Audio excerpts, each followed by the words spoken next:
this lesson will be a little bit of a review here. So we're first of all going to be looking at how to multiply monomials, or binomials again, actually polynomials, so that we can use them in our next upcoming lessons as a way to factor. So it's really important that you know how to go forward so that you can actually turn around and go backwards here in the next few lessons, okay? So in this case, I'm asking you to figure out this. It does not look like you're multiplying probably at all. But remember that when you are squaring a quantity, when you square a quantity, it means to multiply it by itself.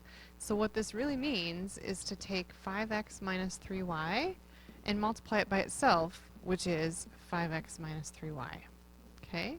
When you see it like this, hopefully that reminds you that you need to multiply. And remember, what you're really doing when you are multiplying these polynomials is you are distributing.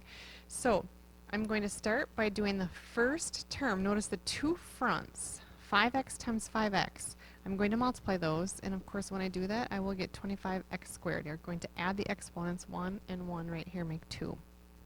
Okay? So notice this front term here came by multiplying the two fronts. Okay?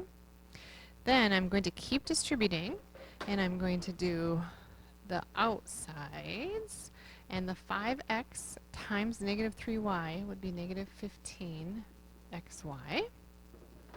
And then I will do the insides. Negative 3y times positive 5x gives me negative 15xy. And then I will do the lasts, which is negative 3y times negative 3y. Negative 3 times negative 3 is positive 9. Y times y is y squared. So that's what that would look like. When you do this, when you multiply binomials like this, two terms, what typically happens is that these two middle terms right here, the outsides and insides, the o's, can be combined. What I want you to recognize is that this front term came from multiplying the two fronts. Okay? The back term came from multiplying the two backs right here. Okay? And then you're going to combine these, and negative 15xy and negative 15xy makes negative 30xy. Okay, and then I still have this positive 9y squared right here, and the 25x squared right here. And this actually is my final answer. And again, I'm still going to point out to you that the front term came from multiplying the front times the front. The back term came from multiplying the back times the back. Okay? And this middle term came from a combination of multiplying the two outsides and the two insides and putting them together. Okay, you're going to need to know that in the next upcoming days. For right now, just remember how to multiply these out and distribute.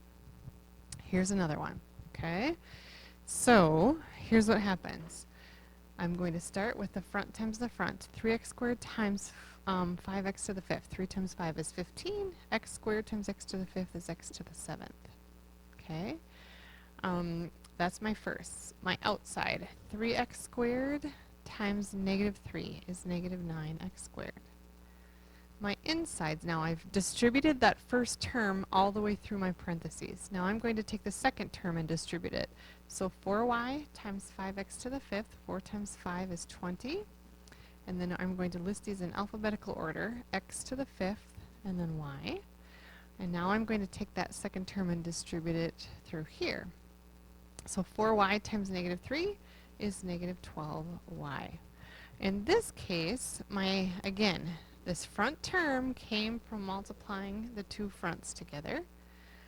The back term back here came from multiplying the two backs.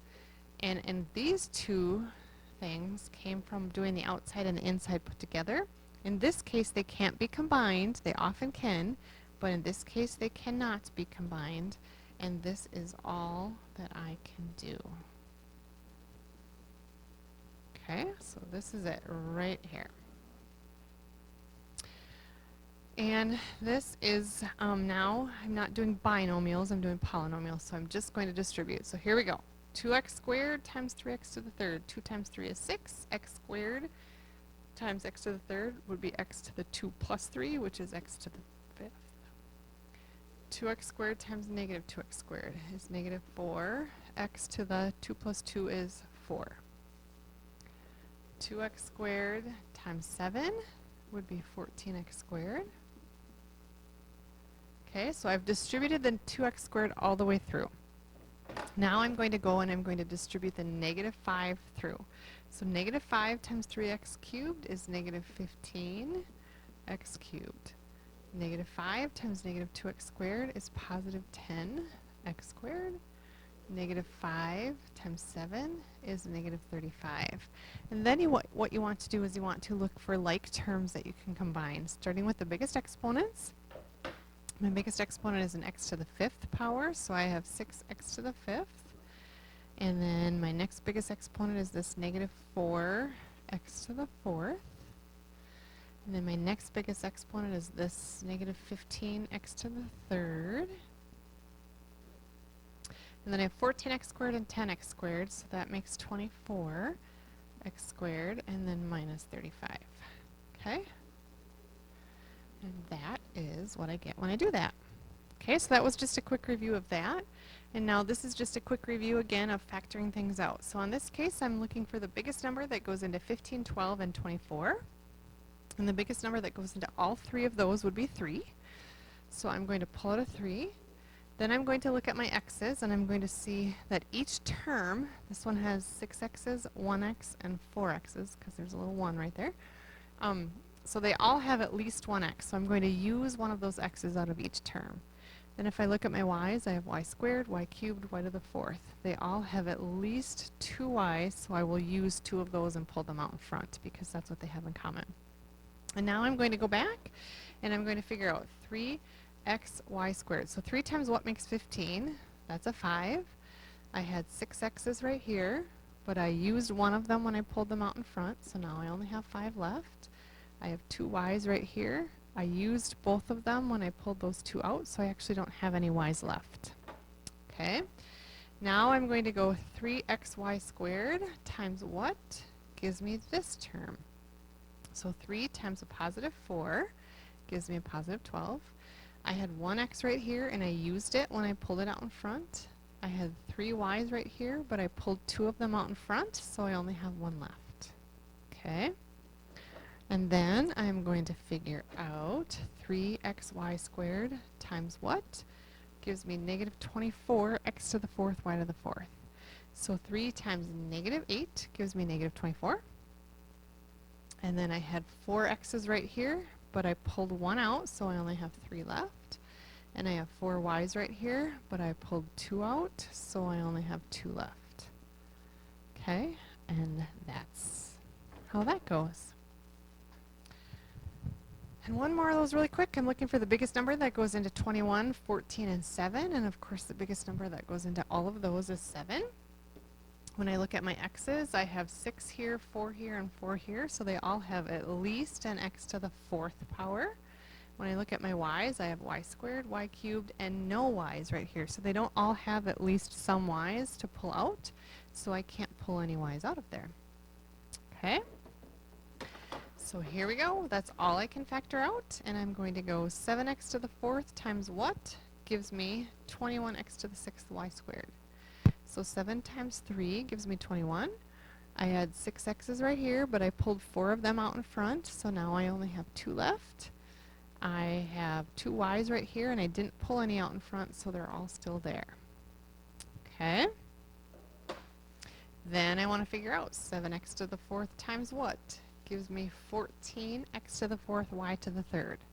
So 7 times a positive 2 gives me 14. I had 4 x's, and I pulled 4 out, so I don't have any x's left. I had 3 y's, and I did not pull any of them out front, so I still have my 3 y's left.